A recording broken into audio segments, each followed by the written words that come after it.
ನಮಸ್ಕಾರ ವೀಕ್ಷಕರೇ, ನೀವು ನೋಡ್ತಾ ಇದ್ದೀರಾ ಫ್ರೀಡಮ್ ಟಿವಿ. ನಾನು ಭೀಮೇಶ್ ಗೋನಾಳ್. ವೀಕ್ಷಕರೇ, ಬಿಹಾರದಲ್ಲಿ ಚುನಾವಣೆ ಆಗಿದೆ, ಫಲಿತಾಂಶ ಕೂಡ ಬಂದಾಗಿದೆ. ಅಲ್ಲಿ NDA ಒಂದು ದೊಡ್ಡ ಮಟ್ಟದ ಬಹುಮತವನ್ನು ಕೂಡ ಪಡೆದಿದೆ. ಹೀಗಾಗಿ ಅಲ್ಲಿ ಕಾಂಗ್ರೆಸ್ಗೆ ಮುಖಭಂಗವಾಗಿರುವಂಥದ್ದು ಮತ್ತು RJD ಒಂದು ಪಕ್ಷಕ್ಕೆ ಕೂಡ ಒಂದು ದೊಡ್ಡ ಮುಖಭಂಗ ಆಗಿದೆ. ಹಾಗಾದರೆ ಬಿಹಾರದಲ್ಲಿ ಹೀನಾಯ ಒಂದು ಸೋಲನ್ನು ಕಂಡಂತಹ ಅನುಭವಿಸಿದಂತಹ ಒಂದು RJD ಪಕ್ಷ ಅಥವಾ ತೇಜಸ್ವಿ ಯಾದವ್ ಮಾಡಿದಂತಹ ಒಂದು ತಪ್ಪುಗಳೇನು ಎನ್ನುವಂತಹದ್ರ ಬಗ್ಗೆ ನಾವು ತಿಳ್ಕೊಳ್ತಾ ಹೋಗೋಣ. ಇವತ್ತು ನೋಡಿ, ಬಿಹಾರದ ವಿಧಾನಸಭಾ ಚುನಾವಣೆಯಲ್ಲಿ NDA ಒಂದು ಭರ್ಜರಿಯ ಗೆಲುವನ್ನು ಸಾಧಿಸಿದೆ. ಆ ಆಡಳಿತಾರೂಢ ಆಗಿರುವಂತಹ NDA 202 ಸ್ಥಾನಗಳನ್ನು ಗೆದ್ದು ಅಧಿಕಾರವನ್ನು ಈಗ ಮತ್ತೆ ಉಳಿಸ್ಕೊಂಡಿದೆ. ತೇಜಸ್ವಿ ಯಾದವ್ ಅವರ ಒಂದು RJD ಪಕ್ಷ ಏನಿದೆ ಅದು ಹೀನಾಯವಾದಂತಹ ಒಂದು ಸೋಲನ್ನು ಕಂಡಿರುವಂಥದ್ದು. 2010ರ ಚುನಾವಣೆಯ ನಂತರ ಇದೇ ಮೊದಲ ಬಾರಿಗೆ ಮತ್ತೆ ಈ ಮಟ್ಟದ ಒಂದು ಸೋಲನ್ನು ಕಂಡಿರುವಂತಹ RJD ಪಕ್ಷ ಏನಿದೆ ಮತ್ತು ಅದರ ನಾಯಕತ್ವವೇ ಅದಕ್ಕೆ ಸೋಲೋದಕ್ಕೆ ಕಾರಣ ಎಂಬುವಂತಹ ಪ್ರಶ್ನೆಗಳು ಈಗ ದೊಡ್ಡ ಮಟ್ಟದಲ್ಲಿ ಕೇಳಿ ಬರ್ತಾ ಇದೆ. ಅದರಲ್ಲೂ ಕೂಡ ತೇಜಸ್ವಿ ಯಾದವ್ ಮಾಡಿದಂತಹ ಒಂದು 5 ತಪ್ಪುಗಳು ಗಂಭೀರವಾಗಿದೆ ಎನ್ನುವಂತಹ ಮಾತುಗಳು ಕೇಳಿ ಬರ್ತಾ ಇವೆ. ಕೆಲವು ವಿಶ್ಲೇಷಕರು ಕೂಡ ಇದ್ರ ಬಗ್ಗೆ ಹೇಳ್ತಾ ಇದ್ದಾರೆ. ಹಾಗಾದರೆ ತೇಜಸ್ವಿ ಮಾಡಿದಂತಹ ಒಂದು ಎಡವಟ್ಟುಗಳೇನು, ಅವರು ಎಡವಿದ್ದಲ್ಲಿ ಯಾಕಾಗಿ ತೇಜಸ್ವಿ ಈ ಮಟ್ಟದ ಒಂದು ಮುಖಭಂಗವನ್ನು ಅನುಭವಿಸುವಂತಹ ಪರಿಸ್ಥಿತಿ ಎದುರಾಯಿತು? ಎಲ್ಲ ವಿಚಾರಗಳನ್ನು ಇವತ್ತು ತಿಳಿದುಕೊಳ್ಳೋಣ. ನೋಡಿ, ಬಹು ನಿರೀಕ್ಷಿತವಾದಂತಹ ಒಂದು ಬಿಹಾರದ ವಿಧಾನಸಭಾ ಚುನಾವಣೆಯ ಫಲಿತಾಂಶ ಬಂದಿದ್ದಾಯಿತು, ಗೆದ್ದಿದ್ದು ಆಯಿತು NDA. ಈ ಒಂದು ವಿಚಾರದಲ್ಲಿ ರಾಷ್ಟ್ರೀಯ ಪ್ರಜಾಸತ್ತಾತ್ಮಕ ಒಕ್ಕೂಟ ಅಂದರೆ NDA ಏನಿದೆ ಇದು ಭಾರಿ ಬಹುಮತ ಬಂದಾಗಿದೆ. ಅಧಿಕಾರದ ಒಂದು ಚುಕ್ಕಾಣಿಯನ್ನು ಕೂಡ ಹಿಡಿದಿದೆ. ಆದರೆ ತೇಜಸ್ವಿ ಯಾದವ್ ನೇತೃತ್ವದ ಒಂದು ರಾಷ್ಟ್ರೀಯ ಜನತಾದಳ ಏನಿದೆ RJD 2010ರಲ್ಲಿ ನಡೆದಂತಹ ಒಂದು ಚುನಾವಣೆಯ ಬಳಿಕ ಈ ಮಟ್ಟದ ಒಂದು ಅತ್ಯಂತ ಹೀನಾಯ ಸೋಲನ್ನು ಅನುಭವಿಸಿ ಒಂದು ಮುಖಭಂಗವನ್ನು ಎದುರಿಸ್ತಾ ಇದೆ. ಆದರೆ ಇತ್ತ NDA ಮಾತ್ರ ಬಿಹಾರ ಇತಿಹಾಸದಲ್ಲೇ ಇದುವರೆಗೂ ಕೂಡ ಕಾಣದಷ್ಟು ಸ್ಥಾನಗಳನ್ನು ಅಂದರೆ 202 ಒಂದು ಸ್ಥಾನಗಳನ್ನು ತನ್ನ ತೆಕ್ಕೆಗೆ ಹಾಕ್ಕೊಂಡಿರುವಂಥದ್ದು, ಗೆದ್ದು ಬೀಗ್ತಾ ಇರುವಂಥದ್ದು. ಇನ್ನು ಈತ ಸೋತು ತೀವ್ರ ಮುಖಭಂಗವನ್ನು ಅನುಭವಿಸುತ್ತಿರುವಂತಹ ಒಂದು ತೇಜಸ್ವಿ ಯಾದವ್ ಸ್ವತಃ ತನ್ನ ಭದ್ರಕೋಟೆಯಾಗಿದ್ದಂತಹ ಒಂದು ರಾಘೋಪುರ ವಿಧಾನಸಭಾ ಕ್ಷೇತ್ರದಲ್ಲಿನೇ ಅತ್ಯಂತ ಕಷ್ಟಪಟ್ಟು ಗೆದ್ದಿದ್ದಾರೆ. ತುಂಬ ಈಸಿಯಾಗೇನೂ ಗೆಲ್ಲಿಲ್ಲ ಅಲ್ಲಿ. ಹಾಗಾದರೆ ತೇಜಸ್ವಿ ಯಾದವ್ ಈ ಒಂದು ಚುನಾವಣೆಯಲ್ಲಿ ಮುಖಭಂಗವನ್ನು ಅನಿಸಿ ಸೋಲೋಕೆ ಏನು ಕಾರಣ?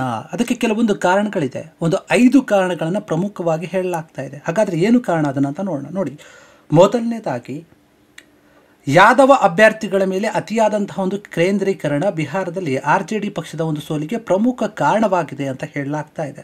ಪಕ್ಷ ಅತಿಯಾಗಿ ಯಾದವ ಸಮಾಜದ ಒಂದು ಅಭ್ಯರ್ಥಿಗಳನ್ನೇ ಅತಿ ಹೆಚ್ಚಾಗಿ ಕಣಕ್ಕಿಳಿಸಿದ್ದು. ಹೀಗಾಗಿ ಕಳೆದ ಬಾರಿಯ ಒಂದು ಚುನಾವಣೆಗೆ ಹೋಲಿಸಿದರೆ ಈ ಬಾರಿ ಅಭ್ಯರ್ಥಿಗಳ ಪಟ್ಟಿಯಲ್ಲಿ ಯಾದವ ಒಂದು ಅಭ್ಯರ್ಥಿಗಳನ್ನು ಗಮನಾರ್ಹವಾಗಿ ಹೆಚ್ಚುತ್ತಾ ಹೋಗ್ತಾ ಇದೆ. ಹೀಗಾಗಿ ಪಕ್ಷದ ಒಟ್ಟು 144 ಅಭ್ಯರ್ಥಿಗಳಲ್ಲಿ 52 ಅಭ್ಯರ್ಥಿಗಳು ಸರಿಸುಮಾರು 36%ನಷ್ಟು ಯಾದವರೇ ಇದ್ದಾರೆ ಅಂತ ಹೇಳಲಾಗ್ತಾ ಇದೆ. ಪಕ್ಷದ ಒಂದು ಜಾತಿವಾದ ಒಂದು ಚಿತ್ರೀಕರಣವನ್ನು ಮತ್ತಷ್ಟು ಬಲಪಡಿಸುವಂತೆ ಮಾಡಿದೆ ಈ ಒಂದು ವಿಚಾರದಲ್ಲಿ. ಇದರಿಂದ ಬಿಹಾರ ಮತದಾರರಲ್ಲಿ ಯಾದವ ರಾಜ್ ಅಥವಾ ಯಾದವರ ಆಳ್ವಿಕೆ ಹಳೆಯ ಒಂದು ಜಾತಿವಾದಿ ಸಮಾನತೆಯ ನೆನಪುಗಳನ್ನು ಕೆರಳಿಸಿತು ಅಂತ ಹೇಳುತ್ತಾರೆ. ಇದರಿಂದಾಗಿ ಯಾದವೇತರ ಮತದಾರರು ವಿಶೇಷವಾಗಿ ಮೇಲ್ವರ್ಗ ಮತ್ತು ಅತ್ಯಂತ ಹಿಂದುಳಿದ ವರ್ಗಗಳ ಒಂದು ಮತಗಳು ದೂರ ಸರಿದವು ಅಂತ ಹೇಳಲಾಗುತ್ತೆ. ಇದಲ್ಲದೆ ಇದರ ಒಂದು ವಿಚಾರವಾಗಿ ಅದನ್ನೇ ಅಸ್ತ್ರವನ್ನಾಗಿ ಬಳಸಿದಂತಹ NDA ಮಿತ್ರಕೂಟ ಅಥವಾ ಮೈತ್ರಿಕೂಟ ಏನಿದೆ ಯಾದವ ರಾಜ್ ವಿರುದ್ಧ ಒಂದು ಪ್ರಬಲ ಪ್ರಚಾರವನ್ನು ಕೂಡ ನಡೆಸಿತ್ತು. ಮಧ್ಯಮ ವರ್ಗ ಮತ್ತು ನಗರದ ಒಂದು ಮತದಾರರನ್ನು ಆಕರ್ಷಿಸುವಲ್ಲಿ ಯಶಸ್ವಿ ಆಯಿತು ಈ ಒಂದು ವಿಚಾರದಲ್ಲಿ NDA ಅಂತಲೇ ಹೇಳ್ಬೋದು. ಇನ್ನು ಎರಡನೇ ಒಂದು ಕಾರಣವನ್ನು ನೋಡುವುದಾದರೆ RJD ಮೈತ್ರಿ ಪಕ್ಷದ ಒಂದು ಬಿಕ್ಕಟ್ಟು. ತೇಜಸ್ವಿ ಯಾದವ್ ತಮ್ಮ ಮಿತ್ರ ಪಕ್ಷಗಳಾದಂತಹ ಕಾಂಗ್ರೆಸ್ 2 ಪಕ್ಷಗಳು ಮತ್ತು ಸಣ್ಣ ಪಕ್ಷಗಳನ್ನು ಸಮಾನವಾಗಿ ಕಾಣುವಲ್ಲಿ ವಿಫಲರಾದವು ಎನ್ನುವಂತಹ ಮಾತು ಕೂಡ ಕೇಳಿ ಬರ್ತಾ ಇದೆ. ಇದರಿಂದಾಗಿ ಪ್ರಮುಖ ತಂತ್ರಗಾರಿಕಾ ಒಂದು ತಪ್ಪುಗಳಾದವು ಮತ್ತು ಮೈತ್ರಿಕೂಟದ ಒಗ್ಗಟ್ಟು ದುರ್ಬಲವಾಯಿತು ಅಂತ ಕೂಡ ಹೇಳ್ತಾರೆ. RJD ಕೇಂದ್ರೀಕೃತ ನಿಲುವು ಮತ್ತು ಸೀಟು ಹಂಚಿಕೆ ವಿವಾದಗಳು ಮತ್ತು ತೇಜಸ್ವಿ ಅವರ ಒಂದು ಪಕ್ಷದ ಮೇಲಿನ ಅತಿಯಾದ ಒಲವು ಆಂತರಿಕ ಸಂಘರ್ಷಕ್ಕೆ ಕಾರಣವಾಯಿತು ಅಂತ ಹೇಳ್ತಾರೆ. ಮೈತ್ರಿಕೂಟದ ಒಂದು ಪ್ರಣಾಳಿಕೆಗಳನ್ನು ತೇಜಸ್ವಿ ಅವರ ಒಂದು ಪ್ರತಿಜ್ಞೆ ಅಂತ ಕರೆದಿದ್ರು. ಹೀಗಾಗಿ ಪ್ರಚಾರದ ಒಂದು ಪೋಸ್ಟರ್ಗಳಲ್ಲಿ ರಾಹುಲ್ ಗಾಂಧಿ ಸೇರಿದಂತೆ ಮಿತ್ರ ಪಕ್ಷಗಳ ನಾಯಕರ ಒಂದು ಚಿತ್ರಗಳನ್ನು ಚಿಕ್ಕದಾಗಿ ತೋರಿಸಿ ತಮ್ಮ ಫೋಟೋವನ್ನು ದೊಡ್ಡದಾಗಿ ಕಾಣಿಸುವಂತೆ ಹಾಕ್ಕೊಂಡಿದ್ರು. ಅವರಲ್ಲಿ ಮೇಲ್ವರ್ಗದ ಒಂದು ಆಲೋಚನಾ ವಿಧಾನವನ್ನು ಎತ್ತಿ ತೋರಿಸುವಂತೆ ಮಾಡಿತ್ತು. ಮೈತ್ರಿ ಪಕ್ಷದ ಒಂದು ಒಗ್ಗಟ್ಟನ್ನು ಮರೆತಿರುವಂತಹ ಇವರು ಇದರಿಂದಾಗಿ ಮತ ವರ್ಗಾವಣೆ ಸರಿಯಾಗಿ ನಡೆಯದೆ ಹೀನಾಯವಾಗಿ ಸೋಲನ್ನು ಅನುಭವಿಸುವಂತಹ ಪರಿಸ್ಥಿತಿ ಎದುರಾಯಿತು ಅಂತ ಹೇಳ್ತಾರೆ. ಇನ್ನು ಮೂರನೇ ಒಂದು ಕಾರಣವನ್ನು ನಾವು ನೋಡೋದಾದರೆ, ಚುನಾವಣಾ ಪ್ರಣಾಳಿಕೆಗಳಿಗೆ ಸ್ಪಷ್ಟವಾದಂತಹ ಒಂದು ನೀಲಿನಕ್ಷೆ ನೀಡುವಲ್ಲಿ ವಿಫಲ ಆಗಿದೆ ಒಂದು ಮಹಾಗಠಬಂಧನ್ ಪಕ್ಷ ನೀಡಿದಂತಹ ಒಂದು ಚುನಾವಣಾ ಪರ್ವ ಭರವಸೆಗಳಿಗೆ ಸ್ಪಷ್ಟವಾದಂತಹ ಒಂದು ಕಾರ್ಯಯೋಜನೆ ನೀಡುವಲ್ಲಿ ವಿಫಲವಾಯಿತು ಅಂತ ಕೂಡ ಕೆಲವರು ಹೇಳ್ತಾರೆ. ತೇಜಸ್ವಿ ಅವರ ಒಂದು ಪ್ರಕಾರ ಪ್ರತಿ ಮನೆಗೆ ಸರ್ಕಾರಿ ಉದ್ಯೋಗ, ಪಿಂಚಣಿ ಯೋಜನೆಗಳು ಮತ್ತು ಮದ್ಯಪಾನ ನಿಷೇಧವನ್ನು ಪರಿಶೀಲಿಸುವಂತಹ ಒಂದು ದೊಡ್ಡ ಜನಪ್ರಿಯ ಭರವಸೆಗಳ ಮೇಲೆ ಆಧಾರವಾಗಿತ್ತು. ಆದರೆ ಈ ಭರವಸೆಗಳನ್ನು ಹೇಗೆ ಕಾರ್ಯಗತಗೊಳಿಸುತ್ತಾರೆ ಎಂಬುದಕ್ಕೆ ಯಾವುದೇ ಒಂದು ಸ್ಪಷ್ಟವಾದಂತಹ ಯೋಜನೆ ಇರಲಿಲ್ಲ ಅವರ ಹತ್ರ. ಉದ್ಯೋಗದ ಭರವಸೆಗೆ ಹಣಕಾಸು ಮತ್ತು ಅನುಷ್ಠಾನದ ಬಗ್ಗೆ ನಿಖರವಾದಂತಹ ಯೋಜನೆಯ ಕೊರತೆ ಮತ್ತು ಮತದಾರರಲ್ಲಿ ಪಕ್ಷದ ಮೇಲೆ ಅವಿಶ್ವಾಸ ಮೂಡಿಸಿತು ಈ ಒಂದು ಕಾರಣವನ್ನು ಕೊಟ್ಟಿದ್ದಕ್ಕೆ ಅಥವಾ ಭರವಸೆಯನ್ನು ಕೊಟ್ಟಿದ್ದಕ್ಕೆ.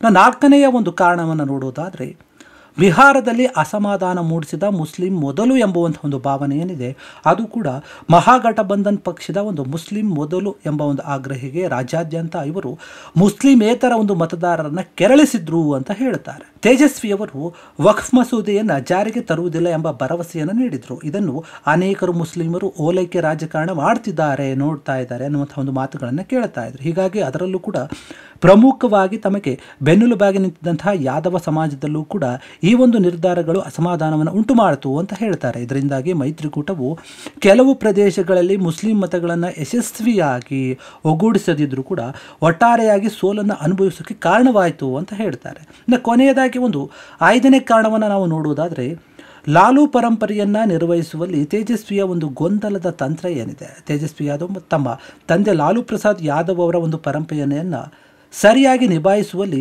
ಗೊಂದಲಮಯ ಮತ್ತು ಪ್ರತಿಕೂಲ ತಂತ್ರವನ್ನು ಅನುಸರಿಸಿದ್ರು ಅಂತ ಹೇಳ್ತಾರೆ. ತೇಜಸ್ವಿ ನಾಯಕತ್ವದ ಒಂದು ಸೋಲಿಗೆ ಇನ್ನೊಂದು ಪ್ರಮುಖ ಕೂಡ ಕಾರಣ ಇದೆ, ಅದರ ಜೊತೆಗೆ ಇದು ಕೂಡ ಒಂದು ಅಂತ ಹೇಳ್ತಾರೆ.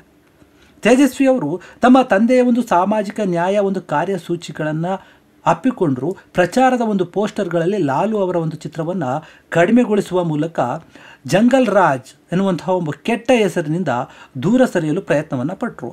ಇನ್ನು ತನ್ನ ಪ್ರತಿಸ್ಪರ್ಧಿಗಳಿಗೆ ಅಸ್ತ್ರವಾಯಿತು ಅಂತಲೇ ಹೇಳ್ಬೋದು ಈ ಎಲ್ಲ ವಿಚಾರಗಳು. ಇದನ್ನು ಸಮರ್ಪಕವಾಗಿ ಬಳಸಿಕೊಂಡಂತಹ ಪ್ರಧಾನಿ ನರೇಂದ್ರ ಮೋದಿ ತಮ್ಮ ಪ್ರಚಾರದ ಸಮಯದಲ್ಲಿ ಜಂಗಲ್ ರಾಜ್ ಎಂದೇ ಕ್ರೌರ್ಯವನ್ನು ಮೆರಿತಾ ಇದ್ದಾರೆ. ಭ್ರಷ್ಟಾಚಾರ ಮತ್ತು ದುರಾಡಳಿತ ಅವರ ಒಂದು ಅವಧಿಯಲ್ಲಿ ಬಿಹಾರ 15 ವರ್ಷಗಳು ಹಿಂದಕ್ಕೆ ಹೋಗಿತ್ತು. ಆದರೆ ಈಗ ಅವರ ಮಗ ಅದನ್ನು ಮರೆಮಾಚಲು ನಾನಾ ಪ್ರಯತ್ನಗಳನ್ನು ಮಾಡ್ತಾ ಇದ್ದಾರೆ ಅಂತ ಹೇಳಿ ಕಟುವಾಗಿ ಟೀಕೆ ಮಾಡಿದ್ರು ಪ್ರಧಾನಿ ಮೋದಿಯವರು. ಇದು ಕೂಡ ಎಲ್ಲೋ ಒಂದು ಕಡೆ ತೇಜಸ್ವಿ ಯಾದವ್ ಅವರಿಗೆ ಒಂದು ಮುಳ್ಳಾಗಿ ಪರಿಣಮಿಸ್ತಾ ಎನ್ನುವಂತಹ ಮಾತು ಕೂಡ ಇದೆ. ಇಷ್ಟೆಲ್ಲ ಕಾರಣಗಳ ನಡುವೆ NDA ಮೈತ್ರಿಕೂಟದ ಒಂದು ಒಗ್ಗಟ್ಟು ಹಾಗೂ ಸಮರ್ಪಕ ಚುನಾವಣಾ ಪ್ರಚಾರದ ಜೊತೆಗೆ ಮೋದಿ ಸರ್ಕಾರದ ಭರವಸೆ, ಬಿಹಾರದಲ್ಲಿ ನಿತೀಶ್ ಕುಮಾರ್ ಅವರಿಗೆ ಇರುವಂತಹ ಒಂದು ಪ್ರಾಬಲ್ಯತೆ, ಈ ಎಲ್ಲದರ ಮುಂದೆ ತೇಜಸ್ವಿ ನೇತೃತ್ವದ RJD ಬಲವಾದಂತಹ ಒಂದು ಪೆಟ್ಟು ತಿಂದು ಅತ್ಯಂತ ಹೀನಾಯವಾಗಿ ಸೋಲನ್ನು ಅನುಭವಿಸಿತು ಎನ್ನುವಂತಹ ಒಂದು ಮಾತುಗಳು ಕೇಳಿ ಬರ್ತಾ ಇದೆ. ಈ ಮೂಲಕ ತೇಜಸ್ವಿ ನಾಯಕತ್ವದ ಮೇಲೆಯೇ ಸಂಶಯಗಳು ಉಂಟಾಗ್ತಾ ಇವೆ. ಹೀಗಾಗಿ ಈ ಒಂದು ವಿಚಾರದಲ್ಲಿ ತೇಜಸ್ವಿ ಯಾದವ್ ಅವರು ಕೆಲವೊಂದು ತಪ್ಪುಗಳನ್ನು ಮಾಡಿರೋದ್ರಿಂದಲೇ ಸೋತಿದ್ದಾರೆ ಅಂತ ಕೆಲವು ತಜ್ಞರು ಅಭಿಪ್ರಾಯವನ್ನು ಪಟ್ಟಿದ್ದಾರೆ. ಕ್ಷಣ ಕ್ಷಣದ ಸುದ್ದಿಗಳಿಗಾಗಿ ಫ್ರೀಡಂ ಟಿವಿ ಸಬ್ಸ್ಕ್ರೈಬ್ ಮಾಡಿ, ಲೈಕ್ ಮಾಡಿ ಹಾಗೂ ಫಾಲೋ ಮಾಡಿ. ಹೊಸ ಸುದ್ದಿಗಳ ನೋಟಿಫಿಕೇಶನ್ಗಾಗಿ ಬೆಲ್ ಐಕಾನ್ ಮೇಲೆ ಕ್ಲಿಕ್ ಮಾಡಿ.